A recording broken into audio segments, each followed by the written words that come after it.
अस्सलाम वालेकुम। NTS AJ के paper junior general line teacher जो कि 17 जनवरी 2021 को हेल्ड हुआ, उसके पेडागोजी पोर्शन का पार्ट 1 आज हम सॉल्व करने की कोशिश करेंगे। आपसे छोटी सी गुजारिश है कि अगर वीडियो पसंद आए तो लाइक कर लीजिएगा। चैनल पे अगर आप नए हैं तो सब्सक्राइब करके बेल के बटन को प्रेस कर लीजिएगा ताकि मज़ीद इस तरह की वीडियोस आपको मिलती रहें। तो ये चूँकि थोड़ा ब्लर है तो मैंने नीचे लिखा है financial year in Pakistan begins on. Pakistan में जो माली साल है वो कब शुरू होता है? 1 जनवरी, 1 अप्रैल, 1 जुलाई, 1 सितंबर। तो पाकिस्तान में जो माली साल है ना, तो वो बजट के बाद 1 जुलाई से माली साल आपका शुरू होता है पाकिस्तान में। सी आंसर हो जाएगा। The record of events which furnishes material for a history of school is called. तो स्कूल में जो रजिस्टर्स होते हैं, मसलन admission register, log book, school record, school calendar, तो उनमें से कौन सा रजिस्टर है या किस तरह का रिकॉर्ड है जिसमें आपको स्कूल की हिस्ट्री के हवाले से आपको मालूमात मिल सकती है? तो ये तमाम जो इवेंट्स होते हैं स्कूल के वो लॉग बुक में इंटर किए जाते हैं। तो इसलिए आपको जो स्कूल में लॉग बुक है उससे आपको हिस्ट्री से रिलेटेड मटेरियल आपको मिल जाएगा। बी आंसर हो जाएगा। The record of financial transactions of school is kept in. School में जो फाइनेंशियल जितनी भी ट्रांजैक्शंस होती हैं उनका रिकॉर्ड कहाँ पे रखा जाता है? एडमिशन रजिस्टर में, लॉग बुक में, कैश बुक में या फ़ी कलेक्शन रजिस्टर में। तो जितना भी फाइनेंशियल या माली मामलात होते हैं उनका जो रिकॉर्ड है, उनका जो डाटा है वो आप कैश बुक में इंटर करते हैं। तो ये इसका सी आंसर हो जाएगा, cash book. The record of the official life of any employee is stated in. तो स्कूल में एक या दीगर जो किसी भी डिपार्टमेंट में एक जो official life of any employee होती है, यानी कि एक एम्प्लॉय की तमाम जो ऑफिशियल लाइफ होती है या उसकी जो जितनी भी दफ्तरी उसका रिकॉर्ड होता है वो तमाम किस में मेंटेन किया जाता है? एडमिशन रजिस्टर में, स्टॉक रजिस्टर में, कैश बुक में या सर्विस बुक में। तो सर्विस बुक में किसी भी एम्प्लॉय का तमाम जो डेटा और तमाम रिकॉर्ड होता है वो सेव किया जाता है, गाए बगाए उसमें चीज़ें ऐड की जाती हैं एम्प्लॉय के सर्विस रिकॉर्ड के हवाले से। तो ये इसका आंसर हो जाएगा D, service book. In pupils attendance register which order the name of students should be preferably followed। यानी कि जब आप बच्चों का अटेंडेंस रजिस्टर बनाते हैं तो आपको किस तरह से नाम लिखने चाहिए? अल्फ़ाबेटिक ऑर्डर में लिखने चाहिए, यानी ABC से क्रोनोलॉजिकल ऑर्डर। क्रोनोलॉजिकल होता है ना हिस्ट्री ऑफ इवेंट्स, तो ये नाम तो क्रोनोलॉजिकल ऑर्डर में नहीं लिखे जा सकते। एडमिशन ऑर्डर या डिसेंडिंग ऑर्डर। तो देखें अल्फ़ाबेटिकल ऑर्डर में लिखने का भी कंसेप्ट कोई नहीं होता, तो ये डिसेंडिंग ऑर्डर में भी लिखने का कोई कंसेप्ट नहीं होता, बल्कि ये है कि आप अटेंडेंस रजिस्टर में बच्चों के नाम एडमिशन ऑर्डर के अकॉर्डिंग लिखेंगे।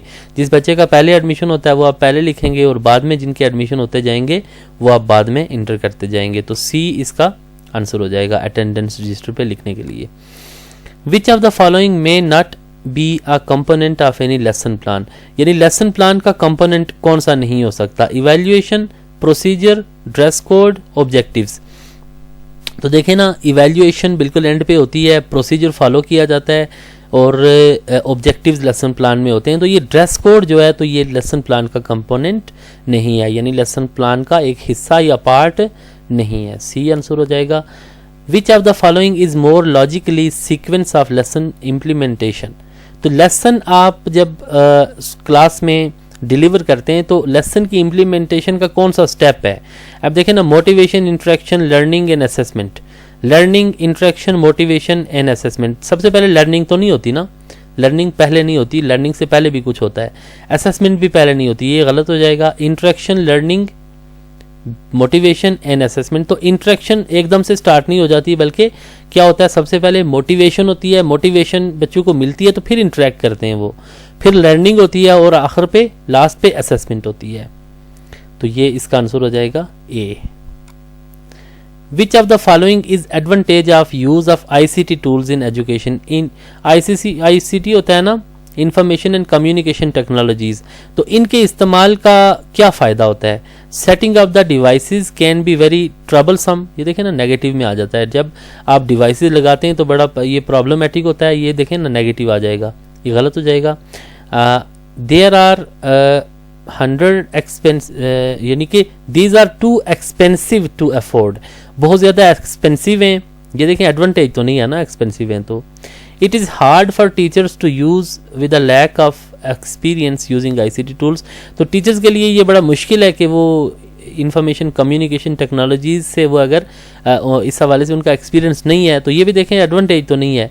Images can easily be used in teaching and improving the retentive memory of students. तो ये उसका एडवांटेज है कि आप जब ICT को इस्तेमाल करते हुए, एजुकेशन टेक्नोलॉजी को यूज़ करते हुए आप इमेजेस के ज़रिए बच्चों को पढ़ाएंगे तो can be used in teaching and improving the in retentive memory of students. इस तरह से देख के इमेजेस के ज़रिए जब वो पढ़ेंगे ना, या दीगर ऑडियो विजुअल एड्स के ज़रिए, टेक्नोलॉजी के ज़रिए वो पढ़ेंगे तो उनकी रिटेंटिव मेमोरी बढ़ेगी, यानी कि वो ज़्यादा से ज़्यादा देर तक वो चीज़ों को याद रखेंगे।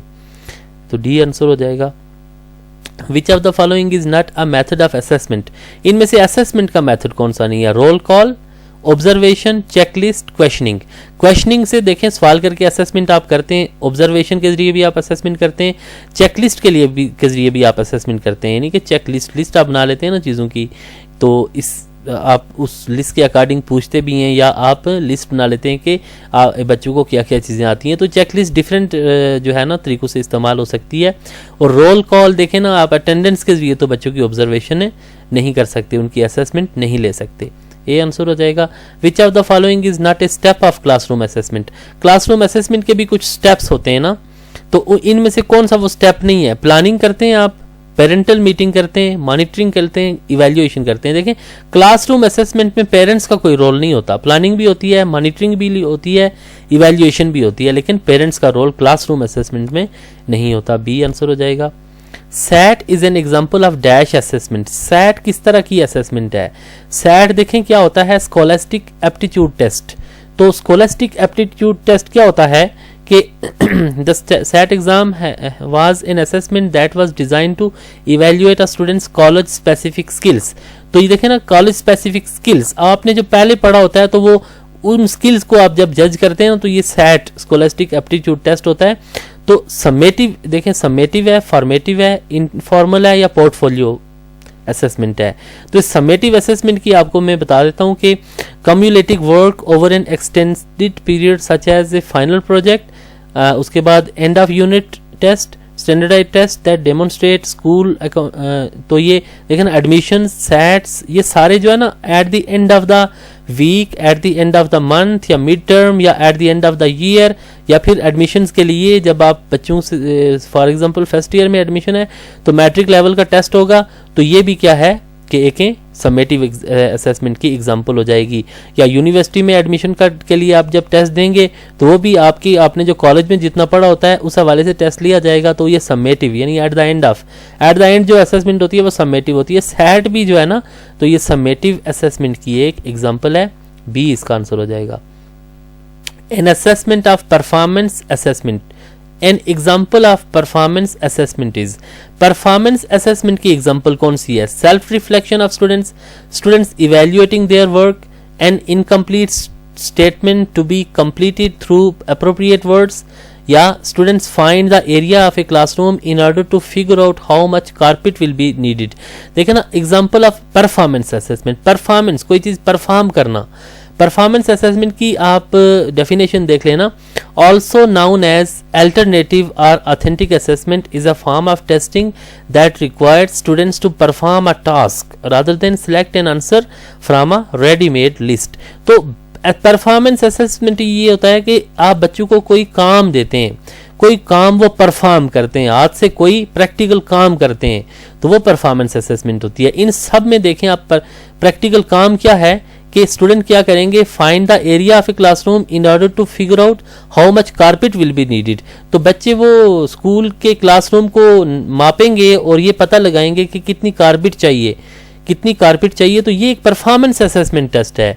उनको देखा जाएगा कि वो कैलकुलेशन कर सकते हैं कि नहीं, वो एक परफॉर्म चीज करेंगे तो इससे उनका परफॉर्मेंस असेसमेंट हो जाएगी। डी आंसर हो जाएगा।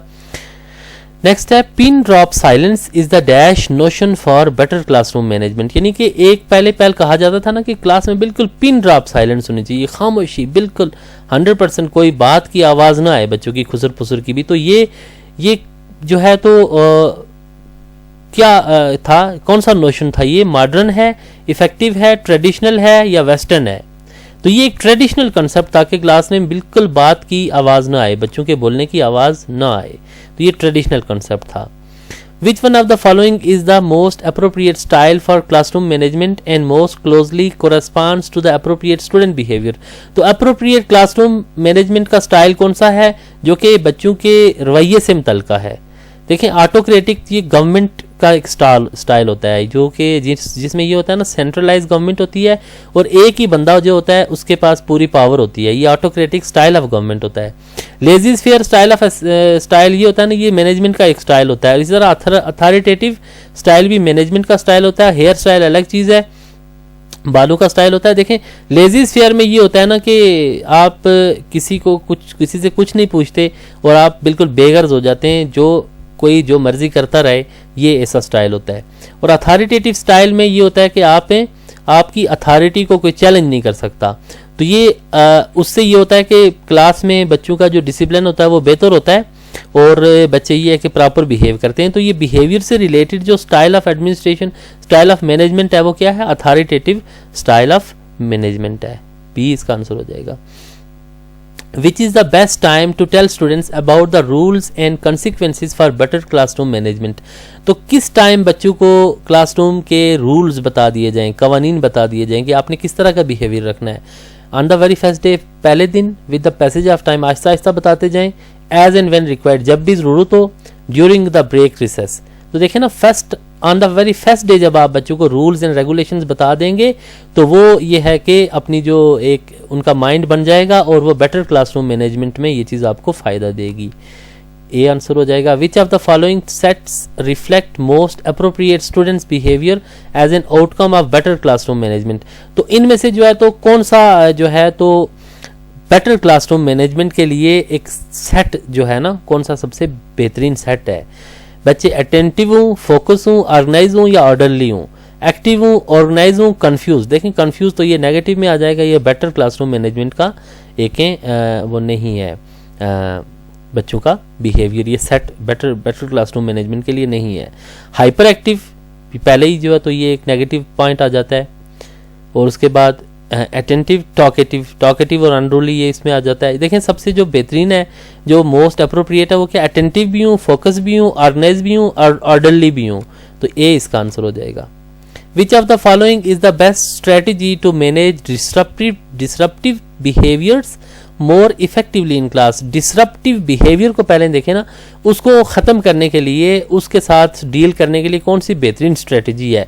डिसरप्टिव बिहेवियर जो होता है ये बड़े लेवल की चीज़ है, ये कोई छोटी मोटी बात नहीं है। इसमें क्या होता है कि बच्चे अपने आप को वो क्या करते हैं, क्लासरूम का कंट्रोल हासिल करना चाहते हैं, एग्रेशन होती है और उसके अलावा यह कि थ्रेट होता है, वायलेंस, यानी कि बड़े लेवल पे वो तशद्दुद आमेज जो बच्चे होते हैं ना, इस तरह से वो क्या करते हैं, क्लासरूम का इन्वायरमेंट ख़राब करते हैं। तो ये इसको कैसे आप ठीक कर सकते हैं? फाइन या पेनल्टी करके? कभी भी नहीं। Non verbal clues? बिल्कुल भी नहीं। आप इशारों कनाऊ में उनको ये ठीक है नहीं कर सकते। इंडिविजुअल कंटैक्ट, जब बच्चे इस हद तक आ जाएं तो फिर क्या होता है, पेरेंट्स मीटिंग के जरिए ये चीज़ें सॉल्व की जा सकती है। Teaching skills are always helpful for? आपके पास अगर बेटर टीचिंग स्किल है ना तो उससे क्या फ़ायदा होगा?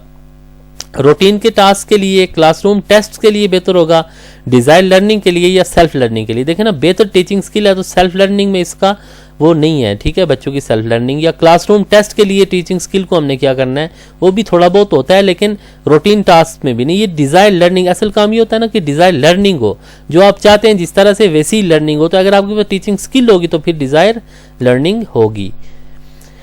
विच of the following is not a classroom teaching strategy? इनमें से क्लासरूम टीचिंग स्ट्रेटेजी कौन सी नहीं है? डिस्कशन भी आप क्लासरूम में करते हैं, ट्रिप्स, इंक्वायरी गाइडेड इंस्ट्रक्शन, बिल्कुल ये गाइडेड इंस्ट्रक्शन इंक्वायरी बेस्ड आप करते हैं, कोऑपरेटिव लर्निंग भी होती है, लेकिन ट्रिप्स जो है ना ये क्लासरूम टीचिंग स्ट्रेटेजी नहीं है। ट्रिप्स अलग चीज़ आ जाती है, वो आप बच्चों को बाहर ले जाते हैं। उसके बाद है name the innovative teaching strategy from the following strategies. तो इन स्ट्रेटेजीज में से नई, बिल्कुल नई स्ट्रेटेजी कौन सी है? Jigsaw, lecture, discussion, differentiation. देखें, लेक्चर, डिस्कशन और डिफरेंशिएशन ये ओल्ड मेथड्स हैं, जबकि जिग्सा क्या होता है? जिग्सा इसमें ये होता है कि आप क्या करते हैं कि it breaks classes into groups and break assignment into pieces that the group assembles to complete the puzzle। इसमें पजल्स दिए जाते हैं ना, एक ग्रुप कोई काम करता है, दूसरा ग्रुप दूसरा काम करता है, तीसरा चौथा पांचवा, और इस पूरे काम ग्रुप वर्क के बाद एक जो टास्क है वो कंप्लीट होता है, तो वो एक दूसरे पे डिपेंड कर रहे होते हैं। ये एक पजल की टाइप होती है, तो ये एक नई स्ट्रेटजी है, इनोवेटिव नोवल स्ट्रेटजी है। ए आंसर हो जाएगा। Which of the following is included in teaching skills. इनमें से टीचिंग स्किल में क्या चीज इंक्लूड होती है? Academic knowledge, presentation style, numeracy और ZPD। एकेडमिक नॉलेज तो आपका जो इल्म होता है, प्रेजेंटेशन स्टाइल आप किस तरह से चीज प्रेजेंट करते हैं, न्यूमरेसी आपकी नंबर्स की एक तरह की एबिलिटी होती है, मैथमेटिक्स स्किल है ये न्यूमरेसी, और ZPD क्या होता है? Zone of proximal development. इसमें ये होता है कि आप क्या करते हैं कि a parent teaching a child how to ride a bike, और a coach walking an athlete through how to throw a ball. ये जो है ना, बच्चे को अगर आप सिखाते हैं ना कि किस तरह बाइक चलानी है, या एक कोच अपने जो खिलाड़ियों को सिखाता है, ये प्री स्कूल ट्रेनिंग होती है एक तरह की, और ये एलिमेंट्री लेवल पे ये इस्तेमाल भी हो सकती है। लेकिन क्या है कि ये टीचिंग स्किल उस तरह से नहीं है, बल्कि आपका जो प्रेजेंटेशन स्टाइल है ना, ये प्री स्कूल मोस्टली लर्निंग होती है। तो ये आउटसाइड द स्कूल भी होती है, स्कूल में इस तरह से नहीं होती। या आप स्कूल में जो होते हैं ना, प्री नर्सरी या प्री जो आपकी क्लासेस होती हैं, तो जूनियर क्लासेस होती हैं, उनमें आप उनको ट्रेनिंग वैसे भागना दौड़ना सिखा सकते हैं, लेकिन ये क्या है, टीचिंग स्किल में नहीं आती। तो टीचिंग स्किल में प्रेजेंटेशन स्टाइल आपका आ जाएगा। टीचिंग स्किल होती है आपका जो स्टाइल होता है, कैसे आप प्रेजेंट करते हैं, वो आपकी स्किल है। The basic purpose of classroom management is to. Classroom management का बेसिक पर्पज क्या होता है? Use different discipline strategies. इससे आप मुख्तलिफ डिसिप्लिन स्ट्रेटजीज इस्तेमाल करते हैं। Gain and maintain student cooperation to promote learning. बच्चों को आप इस काबिल बनाते हैं कि वो कोऑपरेट करें और बेहतरीन लर्निंग हो।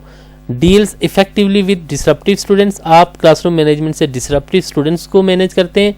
या use effective teaching learning strategies. इससे आप इफेक्टिव टीचिंग लर्निंग स्ट्रेटजीज इस्तेमाल करते हैं। देखें ना, क्लासरूम मैनेजमेंट का मकसद ये है कि आप effective teaching learning class strategy इस्तेमाल करें, कभी भी नहीं। इसका मकसद ये नहीं होता, ये तो आप वैसे भी इस्तेमाल करेंगे। और इसका मकसद डिसरप्टिव स्टूडेंट्स को ठीक करना भी नहीं होता, तो डिसिप्लिन स्ट्रेटजीज भी नहीं होता, बल्कि इसका पर्पस ये होता है कि आप क्या करें कि बेटर लर्निंग हो बच्चों की। क्लासरूम मैनेज ही आप इसलिए करते हैं, मैनेजमेंट ही बेटर लर्निंग के लिए करते हैं ना, बच्चों को इस काबिल बनाना कि वो ताकि प्रमोट लर्निंग, ताकि लर्निंग प्रमोट हो, कोऑपरेशन हो और लर्निंग प्रमोट हो।